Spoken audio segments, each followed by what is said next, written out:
Welcome to Brainish English Stories. After the revolution, Caroline, who lost, starts a very bad plan. This plan makes Adolphe feel sorry for winning. Caroline always says, "Just as you like," in a sweet but scary way. She acts like she is very sad all the time. Everything she does and says makes Adolphe feel bad. Here are some examples. After breakfast. "Caroline, we go to the Descartes' big party tonight, you know." "Yes, dear." After dinner. "What? Not dressed yet, Caroline," says Adolphe, who is dressed very nicely. He sees Caroline wearing an old dress. The dress is black and looks very old. The flowers on it look fake. Her hair is messy. Her gloves are old and used. "I am ready, dear." "What, in that dress?" "I have no other dress." "A new dress would cost 300 francs. Why did you not tell me?" "I ask you for nothing after what happened." "I'll go alone," says Adolphe, not wanting to be embarrassed by his wife. "I'm sure you are happy to go alone," says Caroline in a sharp tone. "You look very nice." 11 people are in the living room, all invited by Adolphe. Caroline is there too, looking like she was not invited. She is waiting for dinner to be served. "Sir," whispers the servant to Adolphe, "the cook does not know what to do." "What's the problem?" "You didn't tell her anything, sir." "She only made 2 side dishes, the beef, a chicken, a salad, and vegetables." "Caroline, didn't you give the right orders?" "How did I know you had guests?" "And I can't give orders here. You took that job away from me, and I thank heaven for it every day." Madame de Fishtamanel comes to visit Caroline. She finds Caroline coughing weakly and bent over her sewing. "Oh, you're making those slippers for your dear Adolphe?" Adolphe is standing by the fireplace, looking very pleased. "No, madam, it's for a shopkeeper who pays me for them. Like prisoners, my work allows me to buy small treats for myself." Adolphe turns red. He cannot really be angry with his wife, and Madame de Fishtamanel looks at him as if to ask, "What does this mean?" "You cough a lot, my dear," says Madame de Fishtamanel. "Oh," says Caroline, "what is life to me?" Caroline is sitting and talking with a lady you know well, someone whose good opinion you really want to keep. From where you are talking with some friends, you see Caroline's lips say these words, "My husband wanted it this way."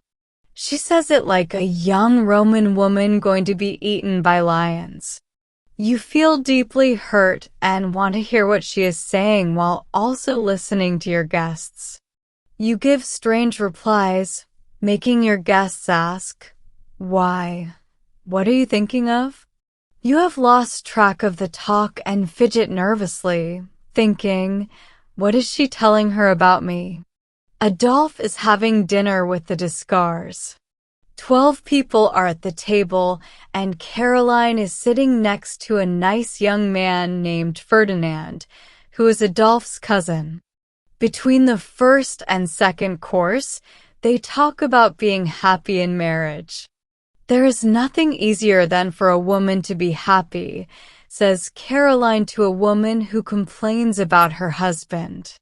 "Tell us your secret, madam," says Mr. de Fishtamanel nicely. "A woman has to do nothing. She must see herself as the first servant in the house or a slave the master cares for. She should have no will of her own and never make a comment. Then all goes well."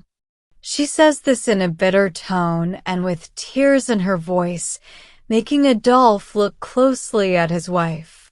"You forget, madam, The joy of talking about one's happiness, he says, giving her a look like a mean character in a play. Feeling happy that she has shown herself as suffering or about to suffer, Caroline turns her head, quickly wipes away a tear, and says, "Happiness cannot be described." This event, as people say, leads to nothing, but Ferdinand sees his cousin as an angel about to be sacrificed. Someone talks about the commonness of stomach illnesses and other unknown diseases that young women die from. "Ah, they are too lucky," says Caroline, as if she is predicting her own death. Adolphe's mother-in-law comes to see her daughter. Caroline says, "My husband's living room, your master's bedroom. Everything in the house belongs to my husband." "Why? What's the matter, children?" asks the mother-in-law. "You seem to be fighting." "Oh, dear me," says Adolphe. "It's just that Caroline was in charge of the house and didn't manage it well. That's all." "She got into debt, I suppose?" "Yes, dear mamma." "Look here, Adolphe," says the mother-in-law.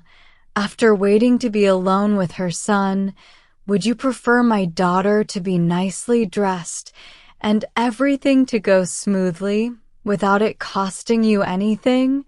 Imagine, if you can, Adolphe's face as he hears this idea of woman's rights. Caroline leaves her old dress and appears in a beautiful one. She is at the Descartes. Everyone compliments her on her good taste, her rich clothes, her lace, and her jewels. "Ah, you have a lovely husband," says Madame Descartes. Adolphe lifts his head proudly and looks at Caroline. "My husband, madame. I cost that gentleman nothing, thank heaven. All I have was given by my mother." Adolphe turns suddenly and goes to talk with Madame de Fishtamanel. After a year of being the boss, Caroline says very softly one morning, "How much have you spent this year, dear?" "I don't know. Check your accounts." Adolphe finds out that he has spent a third more than during Caroline's worst year. "And I've cost you nothing for my dress," she adds. Caroline is playing Schubert's melodies. Adolphe enjoys hearing these songs played well. He gets up and compliments Caroline. She starts to cry. "What's the matter?" "Nothing, I'm nervous." "I didn't know you were like that." "Oh, Adolphe, you don't see anything. Look, my rings fall off my fingers. You don't love me anymore. I'm a burden to you." She cries. She won't listen. She cries more at every word Adolphe says. "Do you want to manage the house again?" "Ah," she shouts, standing up quickly, like a toy figure in a box, "now that you've had enough of your experience." "Thank you. Do you think it's money that I want?" Strange way of making a hurt heart feel better. "No, go away." "Very well, just as you like, Caroline." This, "just as you like," is the first sign that he doesn't care about his wife, and Caroline sees a deep hole before her where she had been walking by her own choice.